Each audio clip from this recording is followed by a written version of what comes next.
warahmatullahi wabarakatuh. Perkenalkan, saya Sindiani Pawanganan dengan NIM A32123062 dari kelas B Prodi PPKN Angkatan 2023. Nah, di sini saya akan membuat video resume mengenai pertemuan pada hari ini pada mata kuliah Sistem Peradilan. Nah, langsung saja pada bagian materi, yaitu tentang laporan dan pengaduan. Adapun pengertian laporan dan pengaduan. Laporan dan pengaduan merupakan dua mekanisme penting dalam penegakan hukum di Indonesia. Laporan adalah pemberitahuan yang disampaikan oleh seseorang kepada pihak berwenang mengenai terjadinya suatu peristiwa yang diduga merupakan tindak pidana. Sedangkan pengaduan adalah pemberitahuan disertai permintaan dari pihak yang dirugikan agar dilakukan penegakan hukum terhadap pelaku tindak pidana tertentu. Adapun tujuan laporan yang pertama, memberikan informasi awal kepada aparat penegak hukum tentang terjadinya dugaan tindak pidana. Yang kedua, menjadi dasar dimulainya penyelidikan oleh penyidik.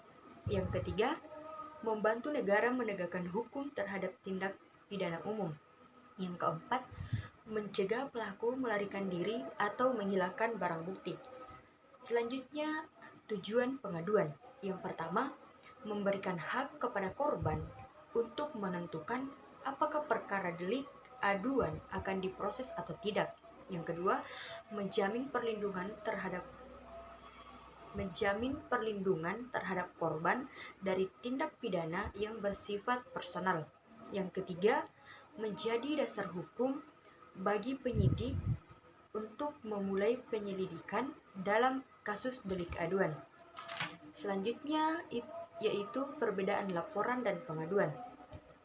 Laporan yang pertama itu pemberitaan, yang kedua delik biasa, yang ketiga laporan tidak dapat dicabut, dan yang keempat tidak serta-merta sebagai dasar penangkapan.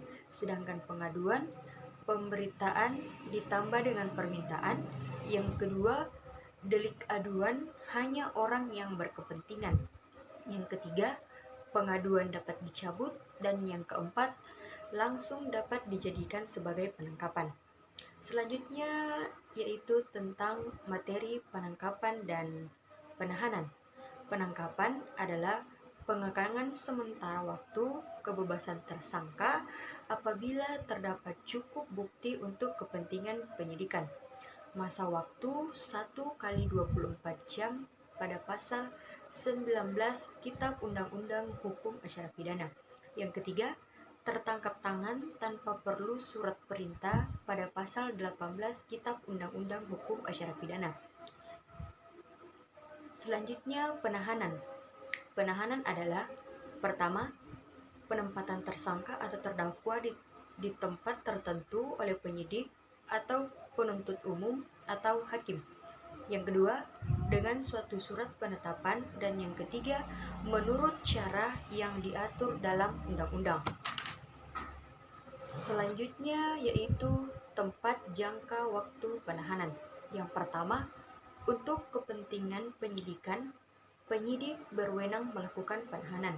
Yang kedua, untuk kepentingan penuntutan, PU berwenang melakukan penahanan atau penahanan lanjutan. Yang ketiga, untuk kepentingan pemeriksaan, hakim di sidang pengadilan dengan penetapannya berwenang melakukan penahanan.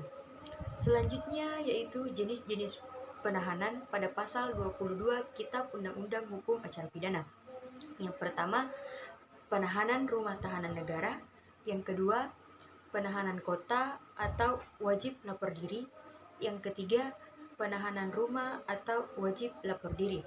Selanjutnya yaitu syarat-syarat penahanan. Menurut Profesor Mueljatno SH, berdasarkan Kitab Undang-Undang Hukum Acara Pidana, ada dua syarat. Yang pertama itu syarat objektif, yang dimana tindak pidana diancam 5 tahun, tindak pidana yang diatur khusus walaupun ancaman hukumnya 5 tahun. Kemudian syarat yang kedua yaitu syarat subjektif, yang dimana mencegah tersangka melarikan diri. Yang kedua, mencegah tersangka menghilangkan barang bukti. Dan yang ketiga, mencegah tersangka tindak pidana lanjutan. Selanjutnya yaitu tujuan penangkapan. Yang pertama, menjamin tersangka telah melarikan diri. Yang kedua, mempermudah pemeriksaan penyidikan.